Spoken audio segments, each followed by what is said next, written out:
Welcome back to Lantern Bridge. Today, I'm honored to be joined by Mitch Horowitz, a leading voice in contemporary esotericism, new thought, and practical magic. Mitch is an award-winning historian and author of influential works like Occult America, The Miracle Club, and my favorite, Daydream Believer. His recent explorations of the left-hand path and Satanism, especially in his latest book, Practical Magic, and check that out. I'm just going through it now. That sparked a lot of conversation on radical self-will, rebellion, and ethics in Magick and the left-hand path. Mitch has a unique ability to blend historical insight with personal spiritual practice, making him a central figure in modern discussions of magic, mysticism, and self-empowerment. Mitch, welcome to Lantern Bridge. Thank you, man. Good to be here. And as I was saying before we hit the record button, I really appreciate what you have been doing on this channel to further intellectual discussions around the left-hand path, Satanism, Thelema, Nietzschean philosophies. And I've also noticed that reflected in the viewer comments, many of which have been very intelligent and thoughtful. So I'm very happy to be speaking to you and your listeners. Thank you. And this is somewhat of a satanic practice because I really am exploring and trying to learn and reaching out to experts and on my own path. And I hope that's coming through for other people too. So I'm really trying to learn and grow myself. So I appreciate your time here. We've been I've been in kind of a exploration of my past with Satanism and Satanism through the Temple of Set, and that's how I kind of reached out to you. Even before this channel, I just had this interview sitting around with Dr. Aquino, and I had read your books, and I'm like, oh, I learned you were writing a chapter in one of your books on Aquino, and I didn't realize you had already published it. So I sent you that. And that sort of began our little connection there. Yeah, and I appreciate it very much.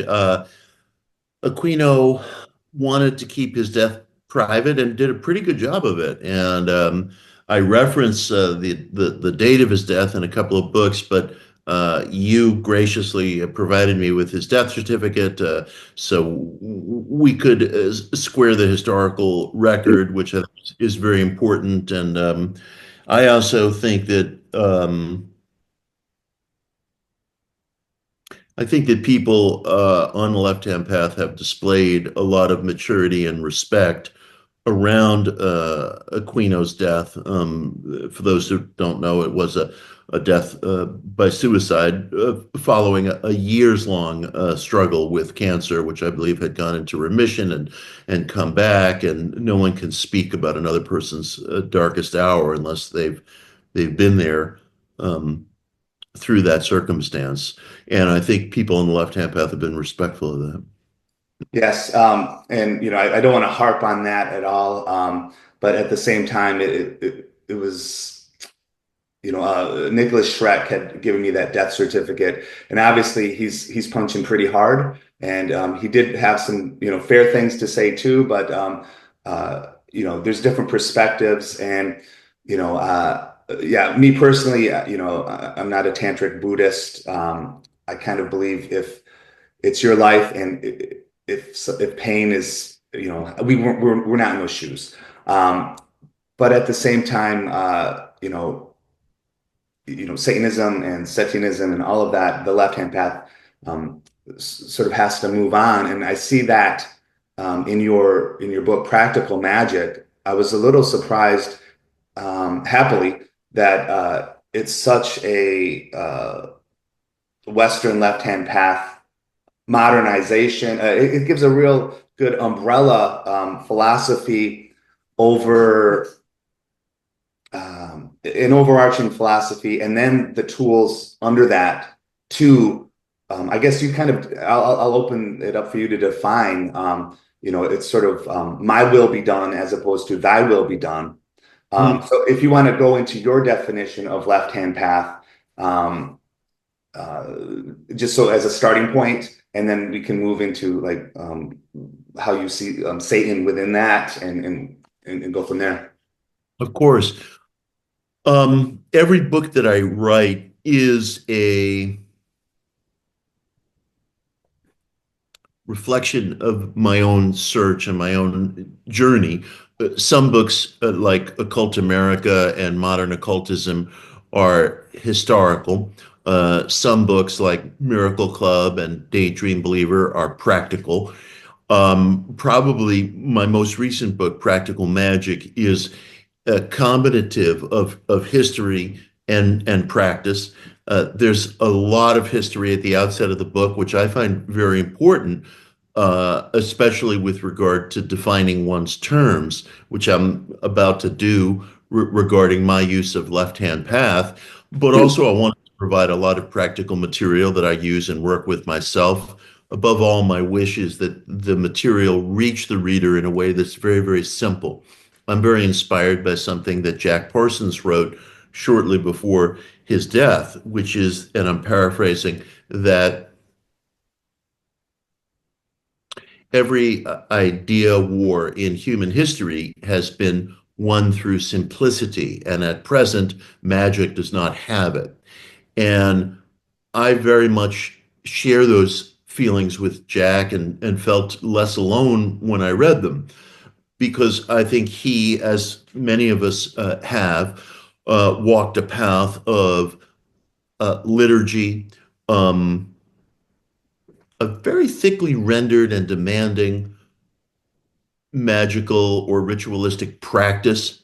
And he raised questions himself as to whether that degree of complexity was really necessary in enacting the magical act, which in many ways is an outpicturing of so-called psychical or sexual energy into the world to influence events. I refer to magic as causative ritual. What is the key? What is the turnkey to that causative ritual? Is it costumery, pageantry, complexity, liturgy, dogma, doctrine, memorization, congregational or coven spirituality? Or is there a simpler path? Could it be as simple as the wish itself, properly focused and impassioned? Perhaps magic is going on all the time through that very agency. And we as human beings erect lattice work around our religious outlooks.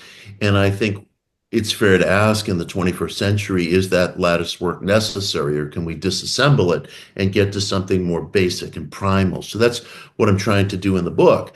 My definition of left-hand path, which in many ways is the philosophical outlook or orientation of the book, is my will be done versus thy will be done, the familiar formulation from Christianity. And my reasoning on that count is that I believe that the highest form of human existence is self-expression.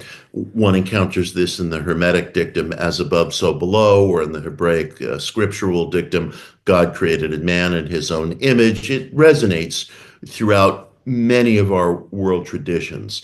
And I think that the human being at his or her fullest gait is the human being in expression. And that to me is the left-hand path. I see the left-hand path as questioning and countering many ideals that emerge from Abrahamic spirituality, meaning Judaism, Christianity, Islam, where you have a monotheistic creator who will reward or punish you according to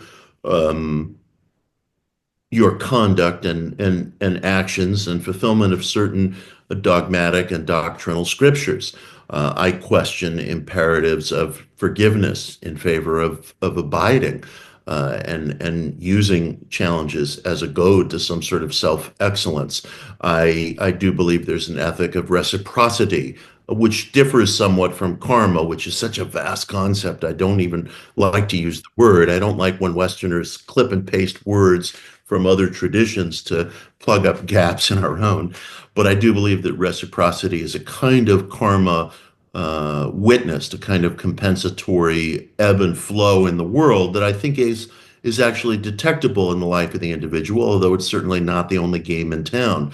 We live under myriad laws and forces, including accidents, including social and economic and environmental disasters. Just like the law of gravity, spiritual laws are affected by what is going on around them. I don't think there's a natural law that one could name that isn't affected by surrounding circumstances. I'm not sure that so-called transpersonal laws would be any different.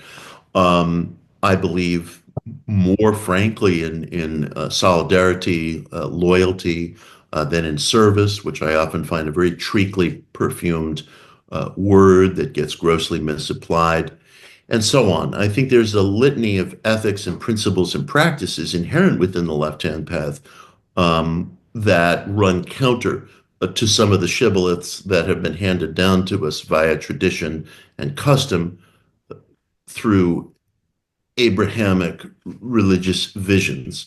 And I think whatever culture or background a person emerges from, it falls to the seeker, if he or she is really to be a seeker, to re-verify these things in each generation. Now, speaking to this question of what is the left-hand path, of course, it has its roots in Vedic culture, in tantric practice, as expressed through Buddhism. That is not the way that I use it. And Nicholas, speaking to your earlier interview, would object with some historical accuracy that I'm not on the left-hand path at all, that I'm just clipping and pasting a term like any other Westerner. And I part ways with him on that. He's historically accurate, but culturally frozen in formulating that kind of a doctrinal wall for the simple fact that religions are ever morphing, combinative, syncretic. If they weren't, we wouldn't be having this discussion right now.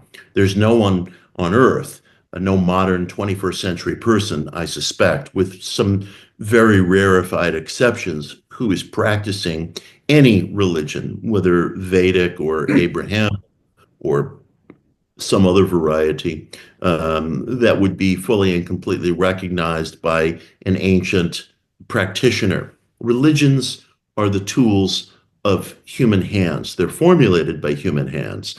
And every religion, whatever its universalistic claims, reflects the attitudes, the prejudices, the politics, the needs, the culture, the custom, the habits of the time and place from which it arose. Hence, many of our ancient religious traditions, both Vedic and Abrahamic, place a great emphasis on the so-called world you can't see. The idea being that, look, an individual born in a caste-based society had no more chance of exiting his or her caste than walking the surface of another planet. There are exceptional stories about figures in Abrahamic tradition, like Joseph, the great dream interpreter, who was able to exit his caste only by a series of extraordinary accidents. That kind of possibility for the individual simply didn't exist. Hence, it was necessary for religions as doctrinal units to promote compensation, reciprocity, karma, justice as functions of a world that we can't see. It's up to the individual to determine whether those concepts are universal or local. I maintain that a lot of religious formulation is local, going back to ancient needs and problems and customs.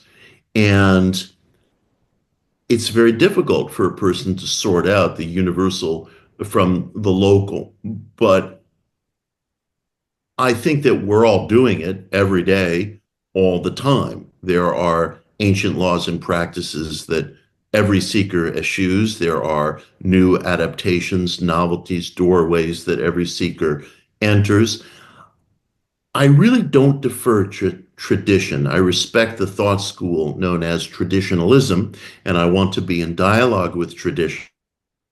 And I respect and love the work of a great many traditionalists. I think Nicholas proudly sees himself as a traditionalist, and I honor that.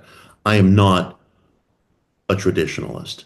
My emphasis is on the individual experiencing a heightened sense of self-expression and agency in this world, which I accept as an amalgam of both the physical and the extra physical. We dwell in both worlds. We've learned too much as seekers and as people are emergent from decades of enlightenment-based science to deny the very fact of our existence as beings in material and non-material worlds. And to me, the concept of the left-hand path, as popularized by Madame Blavatsky in the West, starting in the late 19th century, who, by the way, I think was much more neutral towards left-hand spirituality than what I heard Nicholas describe in his interview. That's a discussion that can be had, but I think she was much more neutral. I find left-hand practices as they exist in the West, practices that are focused on developing an individual-centered spirituality, which may involve the selection of deities who are understood to represent the values of questioning, rebellion, self-development, verification, just revolution, just upending of staid circumstances. Hence, the deific figure of Satan may be important to modern left-hand path practitioners as it is to me. And in that vein, I look back to the earliest Hebraic conceptions of the Satanic. The figure of Satan was known as Ha-Satan, the Satan, known as a prosecutorial, adversarial force, but not associated with maleficence or evil or violence. It was a kind of opposing force that I think has been misread and misunderstood and was in late antiquity formulated into a force of maleficence. That's And not just at to all. clarify, when I think people hear adversary, they're thinking like adversarial against God. That's not the case, right? He was like a prosecutor testing humans.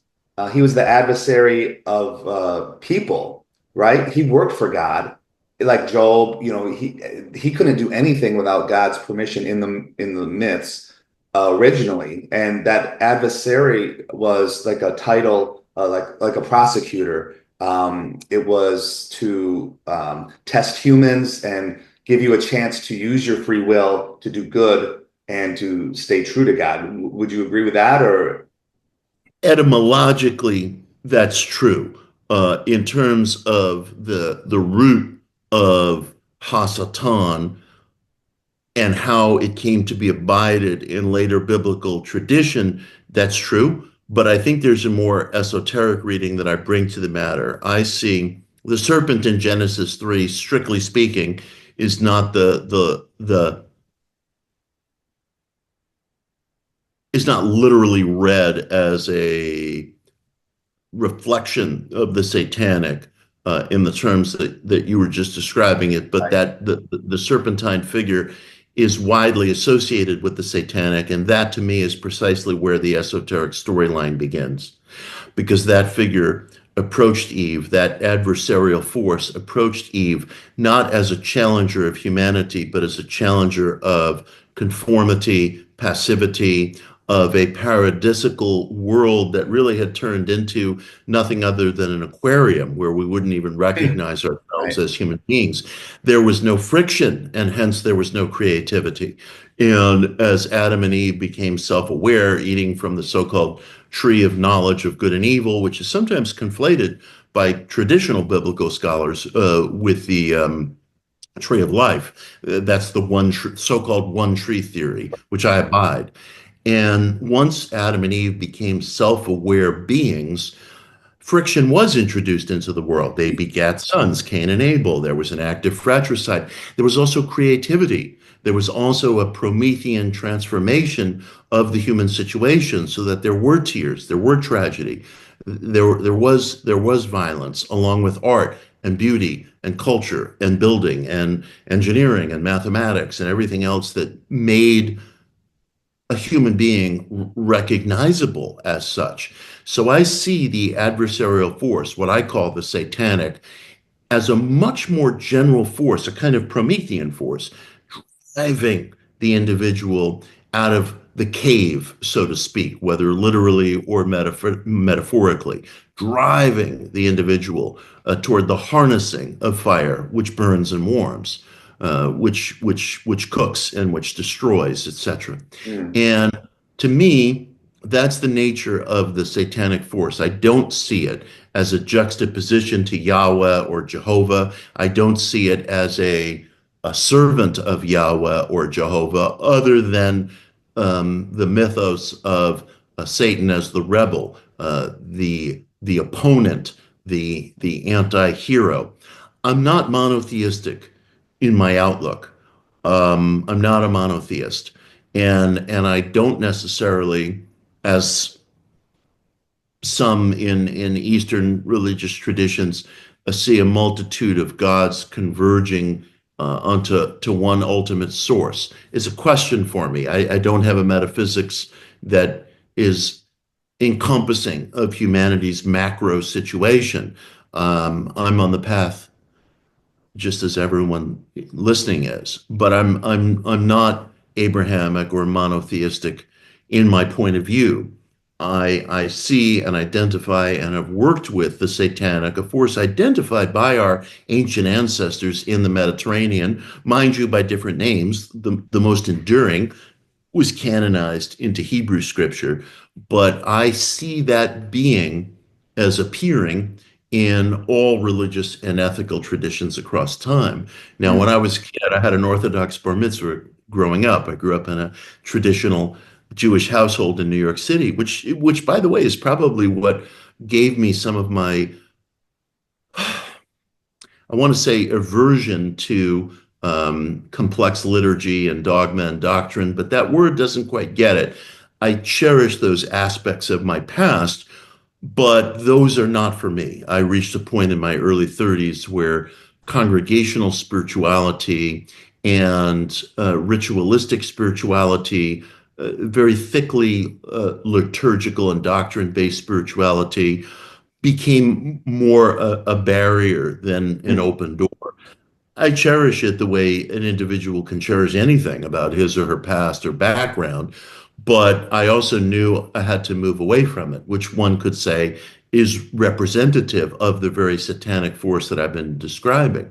When I was a little kid, I recall on Yom Kippur, the Jewish Day of Atonement, um, a section of the Torah being read in a synagogue where a so-called demonic figure, Azazel, lived in the desert, and the Hebrews would send out a goat with their sins cast upon the goat, symbolically or otherwise, as a kind of sacrifice to Azazel. And the striking thing is that you'll find, and this appears again and again in the very early books of Hebrew scripture. Um, the figure is one of neutrality. There's not a value judgment Mm. attached like bad guy. Again, our The force language, out there. yeah, our language, exactly.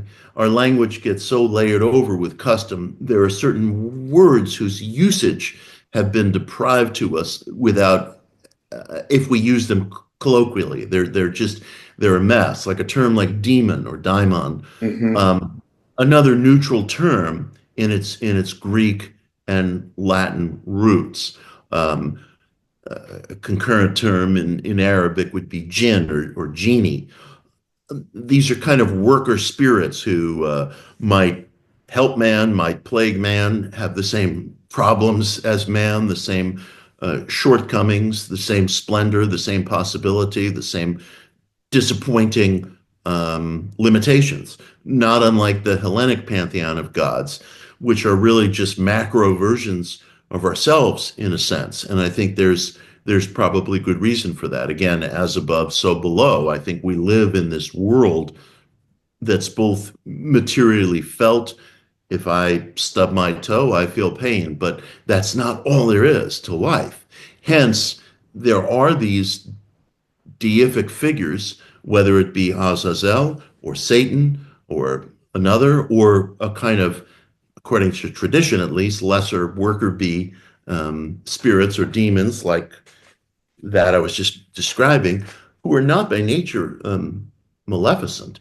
Um, they're used neutrally, and that's the thread that I've been searching Hmm. for in ancient tradition that disappears and then reemerges. It might reemerge in William Blake. It might reemerge in John Milton. It might reemerge in the work of the Romantic poets and visionaries who saw the figure of Satan as a social liberator, as an upender of staid Victorian religiosity and convenient word choices and unearned certainties. Satan And came to what's that up. funny when you start looking at these roots and things start flipping so easily, like I think you described it as a minefield, a cultural minefield when you start looking at like because the Gnostics saw Jesus as the serpent, and Right. who's the biggest rebel in one of the biggest rebels in history? You would have to say Jesus. So is there a I mean, so things start flipping, and I think like Zizek says, the philosopher Zizek says, when things start becoming paradoxical, that's when you're getting close to reality because it starts breaking down. Um, Right. and I watch a lot of content of like left-hand people, and like they'll do like a satanic Solomonic magic, but in a satanic way where they're instead of commanding that demon, they're worshiping it as if it's from the pagan past, yet they're using Christian. I'm just like going, you guys are more confused than a chameleon in a bag of jelly beans. And There's, bravo. yeah, I maybe love that's, I love seekers who are confused. yeah. Anybody who's all figured out is somebody I have very little to exchange with about. And maybe that's one of my weaknesses is trying to grasp this and control it and say, well, if this has to be this, and then we can move on. Right.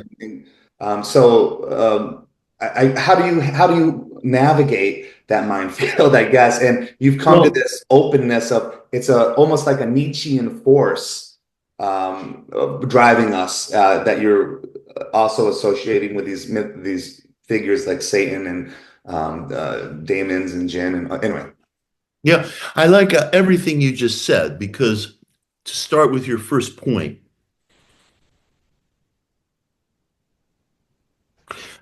the seeker feels him or herself mired in paradox. And as you just formulated it, that's when you know you're getting closer to the source of something. And that's exactly correct. mm, People write me these absurd letters saying the only ethical magic is theogony, the only this is, and there's this tone of certainty, which is exactly what the rest of us came here to escape. Your listeners on this channel are here to escape staid custom habit hand-me-downs. We mustn't recreate that within our own world. I mean, of course, the individual can do whatever he or she wants. There are some people for whom memorizing the recipe book will always be the most important task. And if they wish to do that, they can do that. I'm not really interested in that. I have memorized the recipe book, but I've learned that when you memorize the recipe book, it doesn't slake your thirst. It doesn't sate your hunger. It doesn't warm you. And I used to deal with people for 8 years. I was dedicated to the Gurdjieff work, and I value every day of it. And I used to encounter people in that work, which is a very powerful work and a very important work. I used to encounter people in that work who kept trying. They drove themselves, I think, to absolute distraction, trying to square circles, so to speak, trying to square paradoxes. I think paradoxes have to be let be. A friend of mine once said that the surest mark of maturity on the spiritual path is the extent of one's toleration of paradox. It's there, and it has to be tolerated.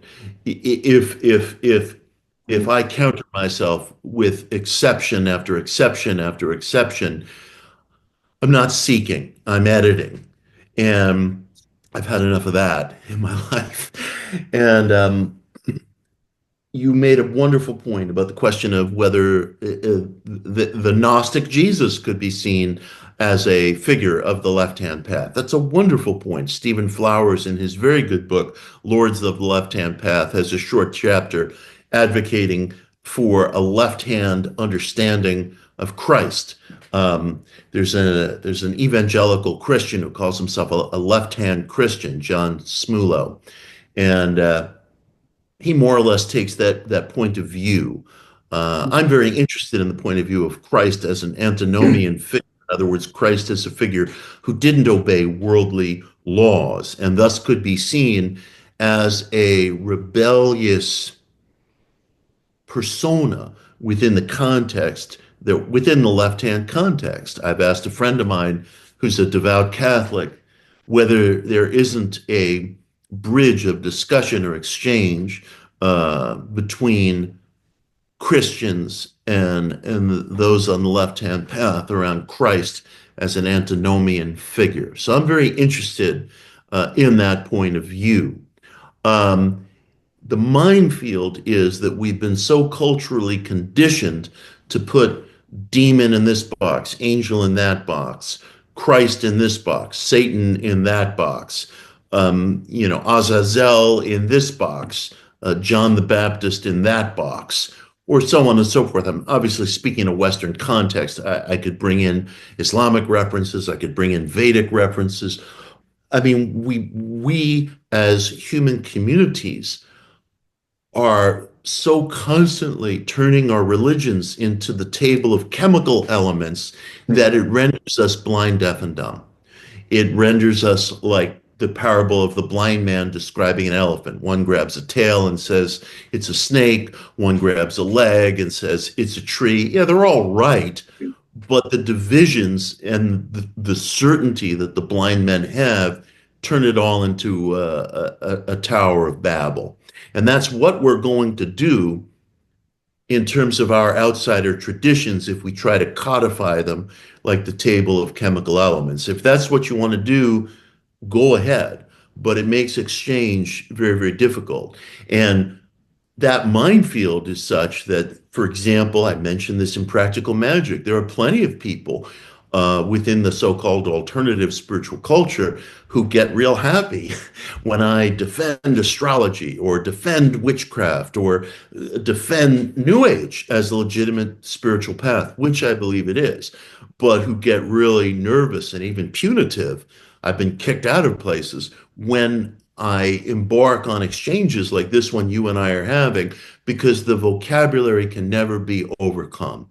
And I've come to think that I was naive at the outset of my left-hand journey in thinking that the vocabulary could be overcome among sensitive, like-minded people. It can't be overcome, but once you begin an errand in the classical sense, you don't turn back. So I am stuck with this errand, and I'll stick with it. Your books at first kind of annoyed me. And I'm like, I hear that a lot. yeah, ESP and these corny, and old terms. And then he said Yeah. the Satan, and then I'm like, this isn't for me. And then I threw the book down, and then I'm like, wait a minute. He's taking the disused, the throwaway, and putting it right in your face. He's rejuvenating something that was dead and creating something, that was there. And that's when I started to go, wait a minute, this is really satanic and tricky because we've got these calcified, definitions and these tropes like ESP, New Age, and you are able to to add that paradox and reopen them. And I think and then I'm like, that's a big part of your project, in my opinion. And then Satan is your white whale, Satanism, because that is the hardest term probably to flip. So am I looking at from one artist to another? I would almost see this Nailed as it. a challenge for you, like that's driving you also. You've nailed it. You've nailed it. I couldn't improve on what you just said, and I appreciate it. Um, I like holding on to the old terms because I believe they have historical integrity, and I don't like ceding them to critics. ESP is a perfect example. We keep thinking that I think it was Baudelaire who said that life is a hospital and the patients are convinced that they would get better if they could just keep changing beds. And the fact is, changing ESP to psi, changing psi to anomalous cognition, whatever, changing all of this to noetics, it doesn't make a damn bit of difference. Um, we still get nailed for the same things. We still get the same fingers pointed at us. So my feeling is, why not at least hang on to terms that possess cultural integrity? So, look, even a cult is a perfect example. I canceled a talk out in California many years ago because I was going out to a popular spiritual center. I'm told it's a very beautiful place. And I was coming out to give a talk on Occult America, the title of my first book. Without consulting me, they changed it to Mystic America because occult is supposed to be dirty, and I was unhappy with that for the simple reason that a lot of people have died to preserve that term. I'm just not going to throw it away because mystic seems more perfumed or has a little mustache wax on it or something. It's the term occult has integrity. It's a term, as many of your listeners know, that arose from Latin to describe the pre-Abrahamic religious beliefs that were being rediscovered during the Renaissance. It's the life's blood of what we're doing. And I'm sure on one hand it's just a word, but a name is just a name, and I think that changing it without good reason seems to me fickleness, if not cowardice. And so I hang on to these terms, including the term New Age, by which I describe myself with full understanding that most people use that term as an insult or an epithet. It's supposed to represent everything that's fuzzy and squishy and trendy and spirituality, and we hate it. I don't see it that way. I define New Age very simply as a radically ecumenical culture of therapeutic spirituality. That's all it is. You don't like therapeutic spirituality? Don't participate in the New Age. You don't have to join, a study group for A Course in Miracles or whatever it is.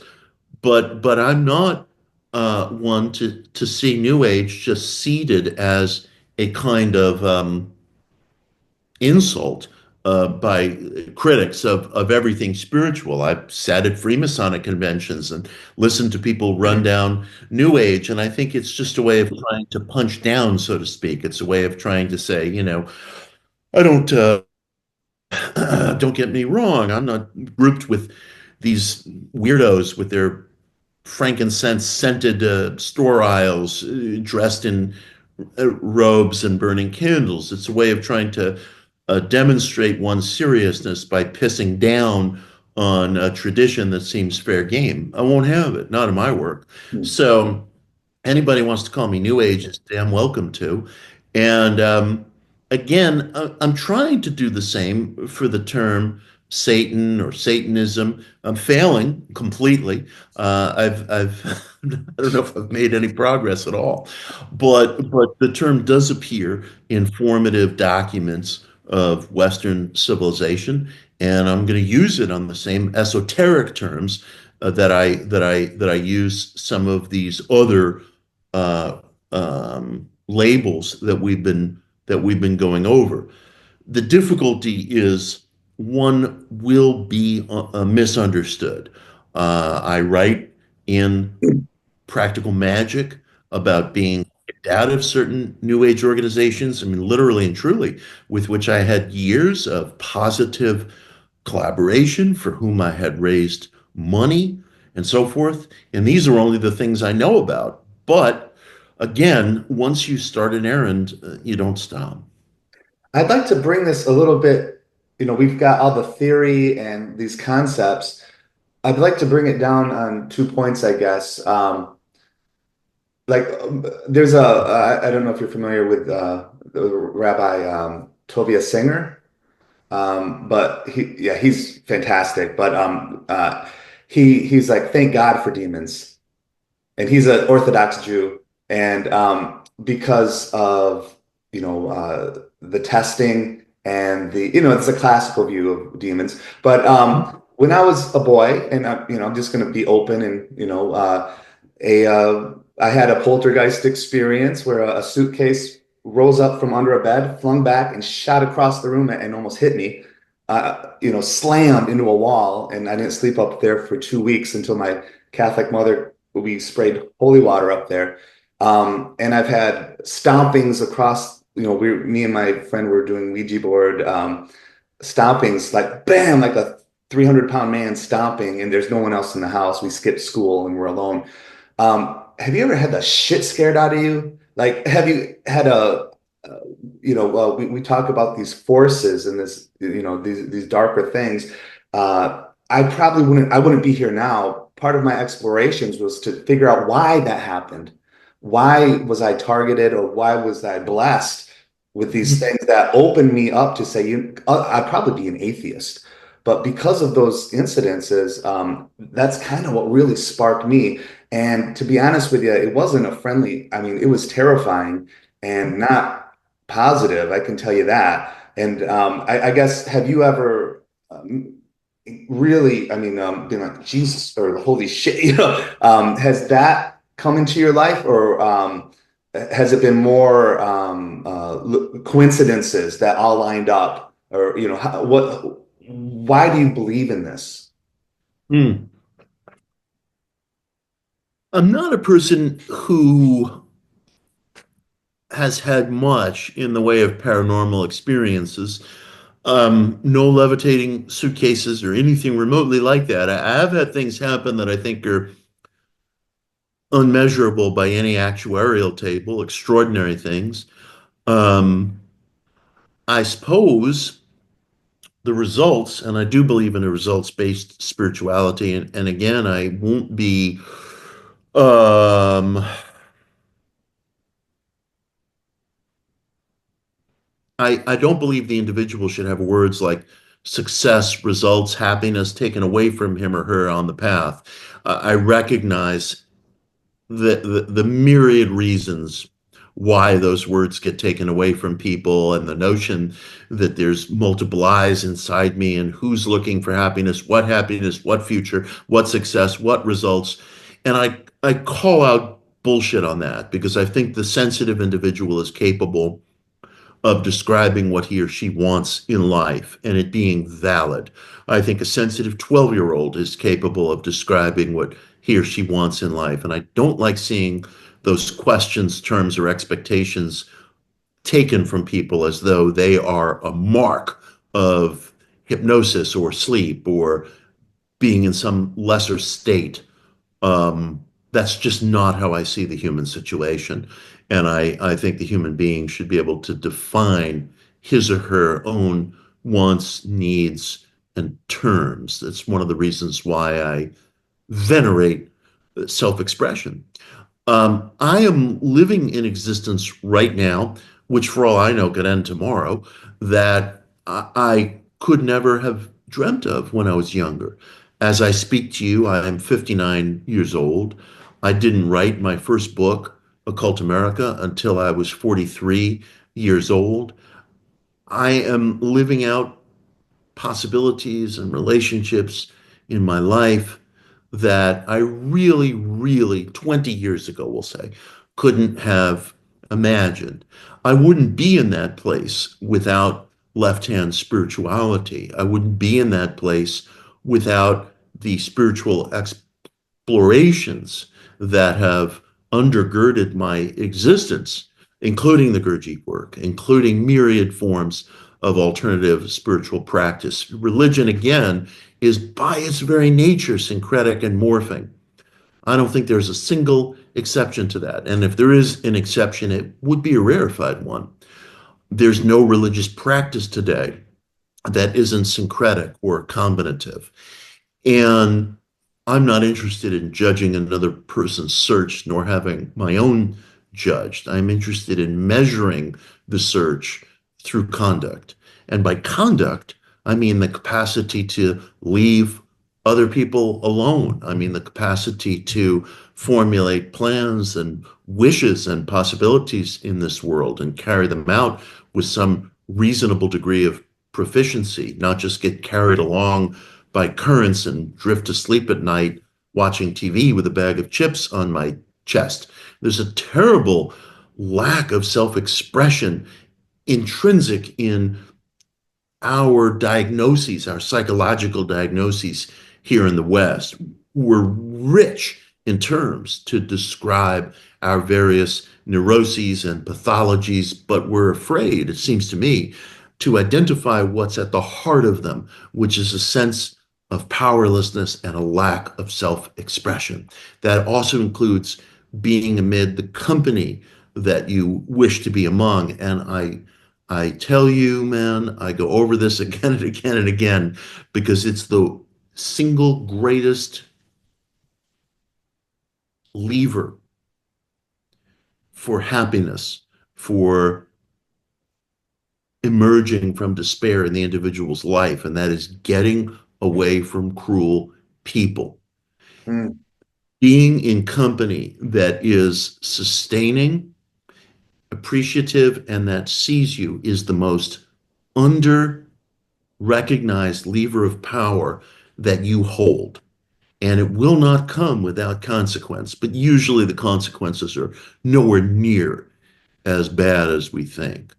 I'm saddened to see people who remain in proximity to friends, family members, employers, coworkers who bully or disrespect them. It's poison to your sense of power and self-expression. It will never get fixed by talking week after week after week with the therapist and complaining about what did he mean by this? What did he mean by that? I can assure you, at least in as much as a friend on the path who's 59 years old and been doing this for some time and has been through it all, can assure you, I don't think my life is exceptional. I think something that occurs in the life of an individual, as above, so below, is common to other lives. So I can't imagine that I'm speaking in a particularly rarefied way. A sense of power and self-expression will arise from separating from company that withers your life. And it's a basic problem of the human situation. That's a left-hand practice that anyone can enact immediately. And we don't do it because we fear the graveness of the consequences. And let me say again, there are consequences. They're usually a lot worse than what you imagine.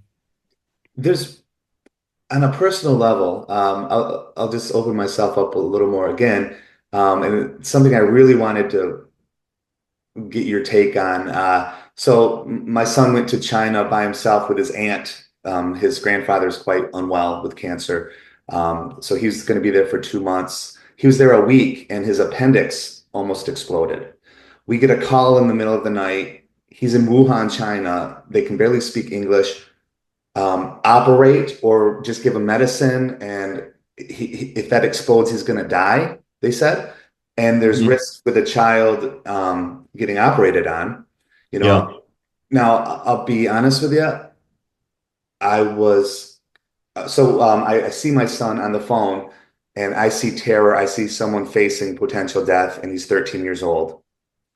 And my history, I think you kind of call the occult calico. I like that.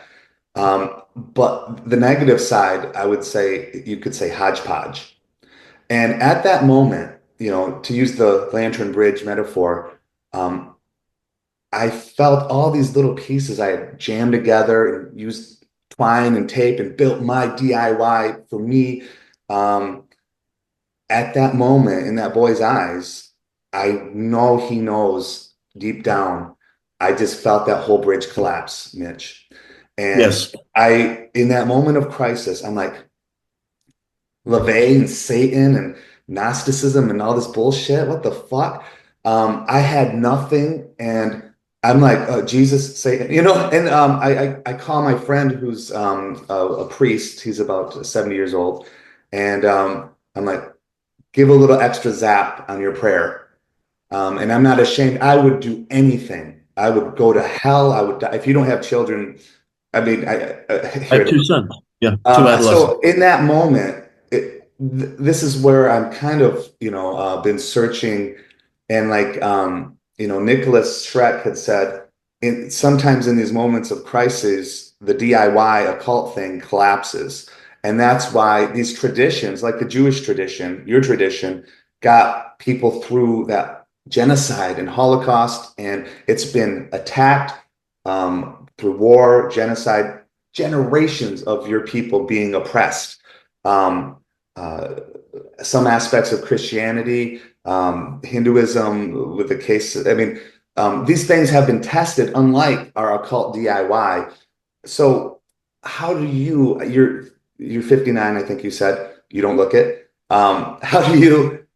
I'm sure this has Jack, happened to you. How do you? This is to me the most important thing I could ask.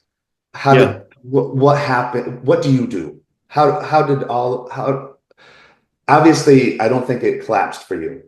And yeah, I guess I'm just trying to rebuild my bridge. yeah. I really recognize that, and I very, very much appreciate your sharing that. Let me ask you a question. What did you opt for, the meds or surgery? The surgery. So he had his appendix removed. The doctor was young, and through the English, he calmed me down, to be honest. I was in tears. He said, "Oh, easy for me," but this was I think diminishing it, but yeah, that's what happened. We did have it Yeah. removed. I think you made the right decision. If it was here in the US, I would have opted for meds, no question. But in China, I would have opted for the surgery because they know how to do the surgery and there's a language barrier and we don't know the nature or quality of the meds. It's a very hard decision, and I think you did the right thing. And the distance on top of all that, the length, I mean, it was just a stressful thing. And after all these years of study, all of the concepts and philosophy, it just kind of, I was like, there was a blame me, whatever, my own weakness. But it just wasn't there for me. And what made me mad was that weakened me for my son in his moment of need. I put on a brave face, but maybe I'm wrong. I sensed he knew there was something lacking. And Right. that's when that's why I've gone so gung ho on this channel, because I am in that search for real. Yeah. I really appreciate what you've aired, and I'm very I'm moved by it. I have two sons. One is age 18, one is age 20, and I know exactly the kind of position you felt yourself in, although it's extreme because you're facing a very serious language barrier and a life-threatening medical condition which has to be treated one way or another.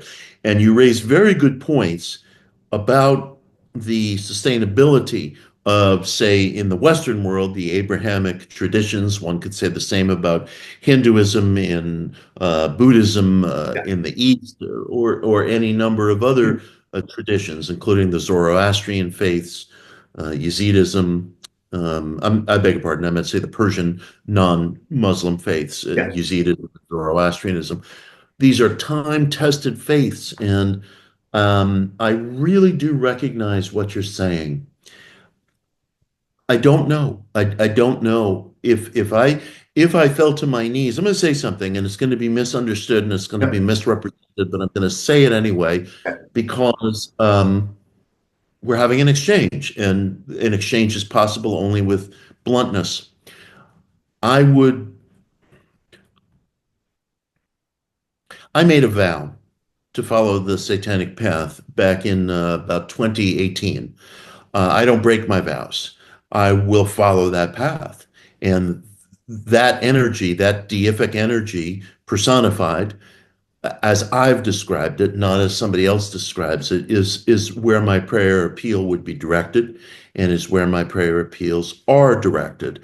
As I said, I'm not a monotheist. I think there are other personified energies that our ancient ancestors from across the globe have given different names, and that if one feels an emotional affinity to one of those historically personified energies, one of those deific energies, which I do see as a metaphysical actuality. I am a theist. I am not a materialist. I am not an atheist. I am a I'm a polytheist. My commitment is to Satan. People will take that out of context as they wish, as they wish. Part of that practice is honor, and I don't take people's words out of context. Um, but I recognize that price, and I'll pay it. That's who I would pray to. I also believe that there are other deities who the individual may feel emotional affinity for. Prayers should be focused in that direction, because if these metaphysical energies, not metaphorical but metaphysical, are possessed of intelligence, are possessed of some of the same traits that animate your psyche and my own, it stands to reason that there are emotions, there are ethics. Ethics rise from the emotions. And as I often say, the old gods may be lonely. There may be an opportunity through that very emotional affinity to assuage the loneliness of a deific energy, a personified energy. And we find this all the time in our ancient parables, stories, myths, both ethical and religious. So that's what I would do. What my emotional state would be, I couldn't even begin to tell you, but that's what I would do. Now, take the example of Michael Aquino. He committed suicide, faced with a terminal cancer diagnosis. Nicholas said no adept commits suicide. I'm not an adept. I can't speak to that, but I can tell you that I honor that choice. I think it's very left-hand. I think it's very satanic to make that choice to stop living biologically if that becomes untenable. And I think that many people across this world who have no identification with my outlook would agree with that. I think there is a element of human dignity that reserves that right to itself. And the individual is entitled to determine those conditions under which he or she will persist biologically. I honor Aquino's choice. I never knew him. I wasn't there, and I haven't faced that problem. But in as much as I can, as an empathic human being, address the question, I honor it. I honor your choice. I think that when a boat is sinking, you don't sit there and say, somebody get the blueprints. Let's figure out. Maybe, there's another compartment we can, you do what's necessary. You lower the lifeboats and you protect others and yourself. And I have no judgments of people in lifeboats or foxholes or anywhere else other than they behave honorably, which is to say that if they've made commitments, they see them through. And that word commitment, I think that's where you have that strength where I didn't. Because there is I'm exploring, but you never settle down and say, I'm going to commit. At least I haven't.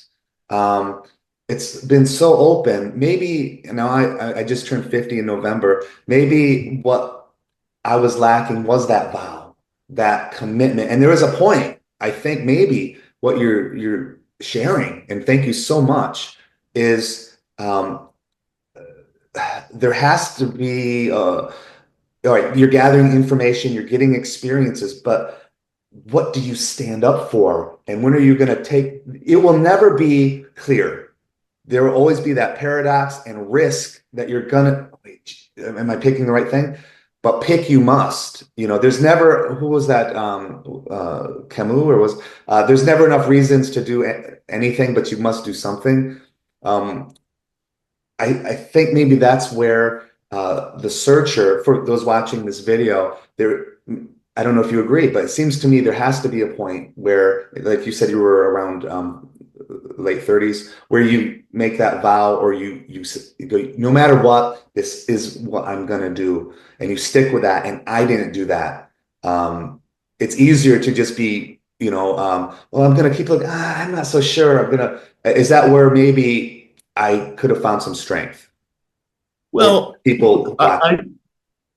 I think that being a seeker, listen, to my mind, there's nothing less satanic than orthodoxy, than telling somebody it's got to be this way. I Of mean, course. it's so tiresome to me to look on social media and see people saying that Satanism by its definition is atheistic, or Satanism by its definition is this, or you're not this, you can't be this.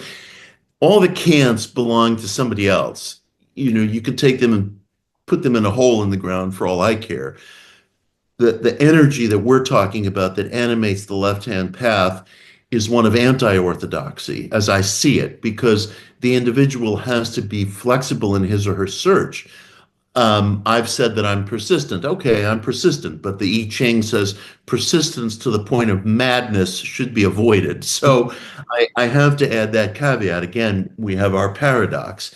Mm. I think that choosing different possibilities, just as you had to make the choice very quickly between medicine and an operation. Well, in terms of geography, the choice may have been different if he was back at home. The choice may have been different if he was on a cruise ship versus at a hospital inland. So one has to be flexible. One has to make these choices in matters material and immaterial, because we occupy both realms and they both interplay, it seems to me, very intimately. And look, when I came to the left-hand path, when I came to Satanism in late 2017, early 2018, I was older than you are now. You're 50, and you look very good for 50, by the way. And I, oh man, I guess I must have been, I don't know, 53, 54, something like that. Uh, Maybe a little younger, but something like that. I mean, I felt that I had unrealized wishes in my life. And these wishes were as real to me as the words I'm now speaking. And they were as necessary to me, it felt, as the drawing of breath itself. And I wasn't experiencing the expression and the fulfillment that was life's blood to me.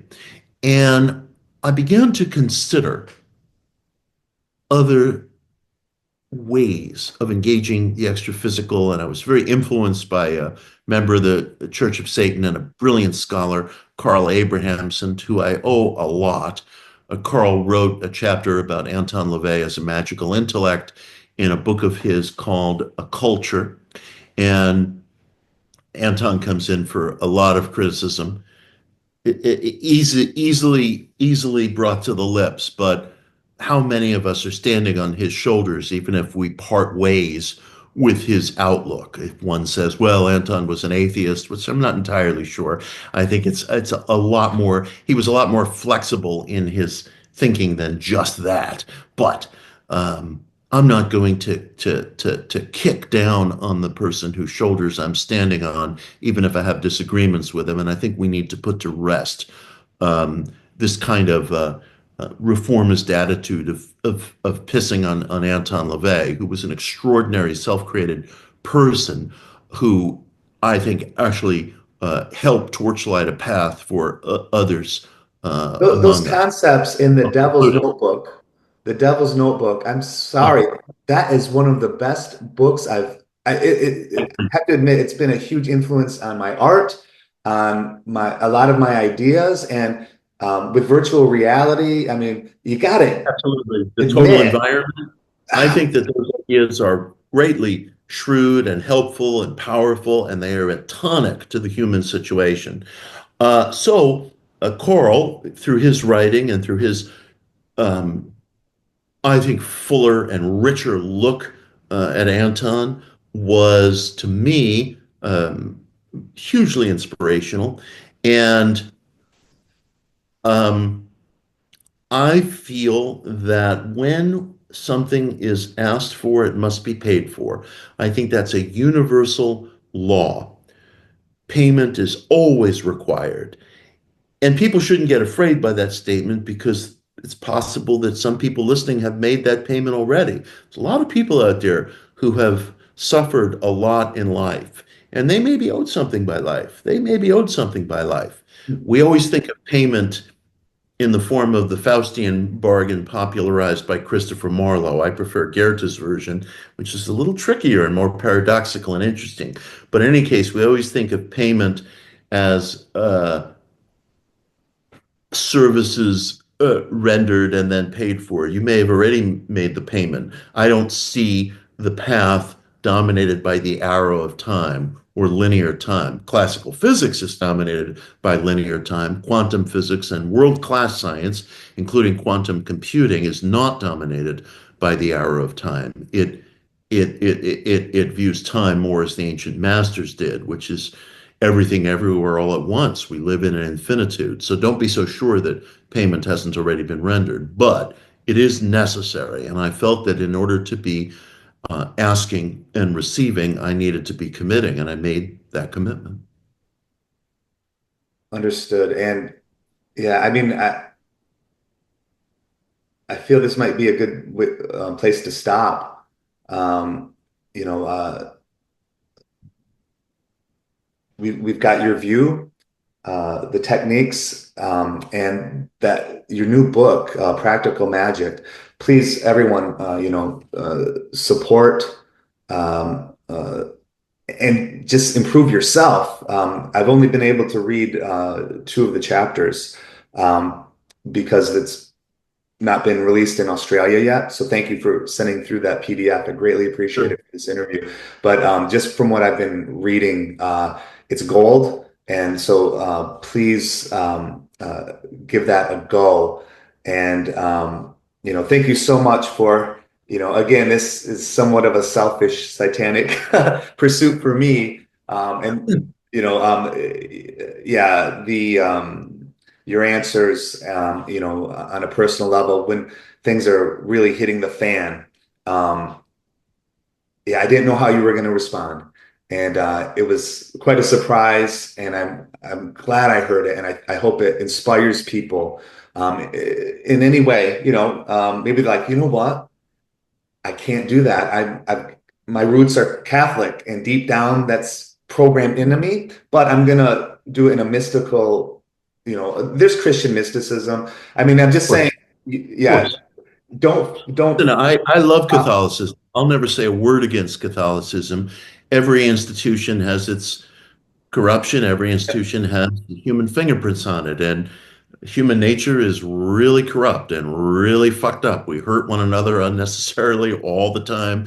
We commit acts of violence, physical and emotional, all the time, and our institutions are going to reflect that. Catholicism, I think, is an expression of the universal religion. And obviously, one could find that within saint veneration and other practices, and Christ as an antinomian figure flipping over the table on the moneylenders and so forth. yeah. I think there's wonderful room for discussion between devout Catholics and those of us who are on the left-hand path. I'm just done with walls. I'm really done And with them. Kabbalah, your Jewish side, I'm so enriched by that, and that is so much depth. And then I get hints of Hinduism, but again, I think there was that point where you made that vow, and you do have to stand up for something. Otherwise, that bridge might collapse when you need it. At least that was my experience. So I think this conversation has, yeah, changed me in turn, or it helped me, and I hope it helps the viewers as well. And I'm sure it will, even if it's one person. I think that would make it worth it. I agree, and I'm very appreciative to you. I'm very appreciative to your viewers from everything I've seen. You have one of the most intelligent audiences on the web, from what I see in the comments, which are usually just this massacre of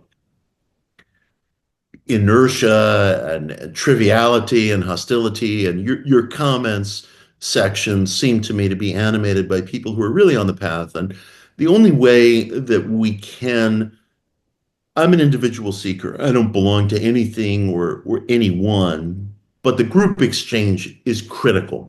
It's really critical. We don't, in my estimation, we no longer live in an era of great teachers. One thing we do have is the group. One thing we do have is experiment, and to be able to come together like this and share our experiments is invaluable. So a thank you to you, and a thank you to everyone who participates in this channel. Well, I'd just like to end on, like, several months ago, I'm like on Chat GPT, and I'm like, after Anton LaVey, who is the leader, who's like sort of at the forefront of the occult? Mitch Horowitz popped Well, up. it's So I'll leave it at that, it's folks. an ad hoc group, we're just feeling around in the dark, and I'm glad to have company, I assure you. Well, I've got a tiny channel. It's growing, and I do think the quality, like you said, of the comments has been. I've been happily surprised. So yeah, thank you so much for I help. want to close. I must say a word about how beautifully I thought Nicholas Schreck presented with you. I have some disagreements with Nicholas, but he is a beautiful intellect. He is a great seeker. He is a great artist, and I was particularly touched by how he offered a blessing to you and to all your viewers at the end of the talk. I really disagreements are so unimportant. I learned something from him, and I respect him as a great intellect. Well, I'm super blessed on this channel to have had you both, and years ago, Dr. Aquino. And boy, what a seed he planted, because here we are right now. And We didn't talk much about him, and maybe another time we'll talk more about some of his ideas. I mean, we spoke about some tragic things, but there's a lot of yeah, joy as well, and maybe another time we'll cover those. I would so greatly appreciate that. Well, thanks again so much for your time and generosity and honesty and openness, transparency and risk. I almost felt bad inviting you to talk about Satanism, because I go, this is just going to hurt him more. But he Believe me, wants it.